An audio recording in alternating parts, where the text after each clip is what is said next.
bahwa Tuhan mengetahui segala aspek apapun itu. Allah maha mengetahui. Ya, Innallaha azizul alim. Jadi Allah itu maha mengetahui, maha bijaksana dan seterusnya. Lalu kemudian masalah ketetapan Tuhan. Al-Quranul Karim tadi saya sudah menjelaskan kepada Bapak bagaimana kemudian Allah menjelaskan wa qulil haqqu mir rabbikum. Kebenaran itu semuanya sudah dibeberkan, bebas, free will, termasuk Adam. Semua diberikan. Tetapi Adam dikasih peringatan, jangan kau makan. Nah sekarang yang membuat Adam kemudian makan itu Tuhan, bukan. Tapi yang membuat makan itu pilihannya sendiri karena terpengaruh oleh iblis. Nah apakah Tuhan yang menentukan itu? Tidak. Tuhan tahu Adam akan jatuh. Tapi Tuhan bukan yang menentukan bahwa jatuhnya Adam adalah karena rencana Tuhan. Tidak. Allah tahu bahwasanya Adam ini akan jatuh. Nah di Islam ketika Adam kemudian jatuh ke dalam kesalahan, Adam kemudian bertaubat.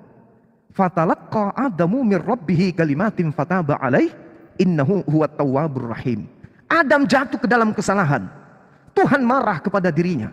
Tetapi solusinya kemudian adalah Adam bertaubat. Fatalaqqa Adamu mir rabbihi kalimatin fataba alaih innahu huwat tawwabur rahim. Seluruh nabi-nabi mengajarkan ketika mereka jatuh ke dalam dosa, umatnya jatuh ke dalam dosa, solusinya cuma satu, taubat. Yesus mengatakan bertaubatlah sebab kiamat sudah dekat. Yesus loh. Kenapa tidak mau percaya? Percayalah aku mati di atas tiang salib supaya kamu diselamatkan. Tak ada. Hidup kekal itu adalah mereka mengenal engkau satu-satunya Tuhan yang benar dan mengenal aku yang engkau utus. Asyhadu an la ilaha illallah wa inni rasulullah. Itu kata Yesus dalam bahasa Arab. Artinya kalau mau selamat nggak ada hubungannya dengan salib. Menurut Yesus karena Yesus orang Yahudi. Kalau menurut Roma selamat karena penyaliban, karena minum darah, karena makan daging. Dagingnya Yesus. Itu Romawi, itu Kristen. Jadi Allah sudah tahu apa yang akan terjadi. Bukan berarti Allah yang menentukan seperti Fir'aun. Seperti siapa lagi? Yang menurut teman-teman Kristen orang-orang berdosa. Apakah mereka sudah ditetapkan seperti itu? Tidak. Mereka yang menjadikan itu pilihan. Makanya dikatakan wa qulil haqqu mir rabbikum faman syaa'a falyu'min wa man syaa'a falyakfur. Barang siapa yang mau beriman silakan beriman, barang siapa yang mau kafir silakan kafir. Inna a'tadna liz-zalimina nara. Sesungguhnya yang memilih kafir adalah dia akan masuk ke dalam neraka. Sekarang mari kita buktikan. Apakah Bapak ditakdirkan menjadi orang Kristen? Kan tidak. Bapak pendeta yang saya hormati sendiri mengatakan kalau tidak ada penyaliban, saya akan tinggalkan Kristen. Nah sekarang yang meminta Anda percaya penyaliban itu siapa? Tuhan? Tidak, Bapak sendiri. Kita sudah paparkan yang disalib itu adalah pengkhianat, yang disalib itu adalah orang fasik.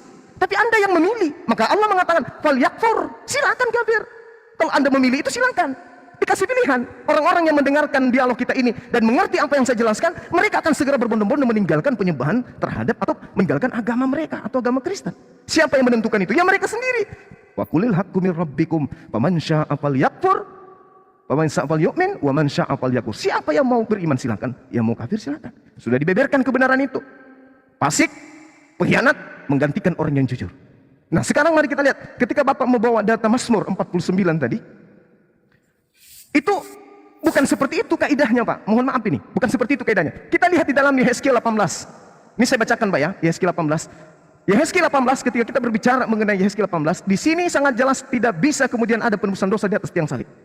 Tetapi kalau ia melahirkan seorang anak yang menjadi perampok dan suka menumpahkan darah atau melakukan salah dari satu hal-hal itu, walaupun ayah tidak melakukan satupun juga, makan daging persembahan di atas gunung dan mencemari istri sesamanya, menindas orang sengsara dan miskin, merampas tidak mengembalikan keadaan orang melihat kepada berhala-berhala dan melakukan kekejian, memungut bunga uang yang riba dan seterusnya. Sesungguhnya kalau ia melahirkan seorang anak dan anak itu melihat segala dosa yang dilakukan ayahnya, tetapi menginsafi hal itu sehingga ia tidak melakukan seperti ayahnya, ia tidak makan daging dan seterusnya, dia tidak menindas orang seperti ayahnya dan seterusnya, menjauhkan dirinya kepada makanan riba dan seterusnya, maka dia tidak akan dilimpahkan kesalahan-kesalahan ayahnya. Begitu juga sebaliknya, ayah yang melakukan, dialah yang menanggung resikonya, bukan anaknya. Makanya dikatakan di dalam data nomor 21 di Yehezkiel 18 nomor 20, orang yang berbuat dosa itu yang harus mati. Anak tidak akan turut menanggung kesalahan ayahnya, dan ayah tidak akan turut menanggung kesalahan anaknya. Orang benar akan menerima berkat kebenarannya, dan kefasikan orang fasik akan tertanggung atasnya. Tetapi jika orang fasik bertaubat dari segala dosa yang dilakukannya dan berpegang pada segala ketetapanku serta melakukan keadilan dan kebenaran, dia pasti hidup, dia pasti tidak akan mati. segala durhaka yang diperbuatnya tidak akan diingat-ingat lagi terhadap dia. Ia akan hidup karena kebenaran yang dilakukannya. Apakah aku berkenan kepada kematian orang fasik? Demikianlah firman Tuhan Elohim. Bukankah kepada pertobatan supaya ia hidup?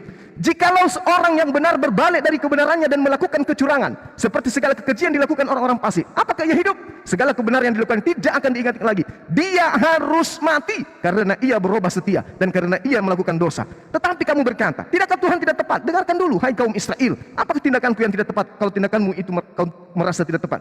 Kalau orang benar berbalik dari kebenarannya dan melakukan kecurangan sehingga ia mati, ia harus mati karena kecurangan yang dilakukannya. Sebaliknya, kalau orang fasik bertobat dari kefasikan yang dilakukannya dan ia melakukan keadilan dan kebenaran, ia akan menyelamatkan nyawanya. Dia insaf dan bertobat dari segala durhaka yang dibuatnya. Dia pasti hidup, dia pasti tidak akan mati.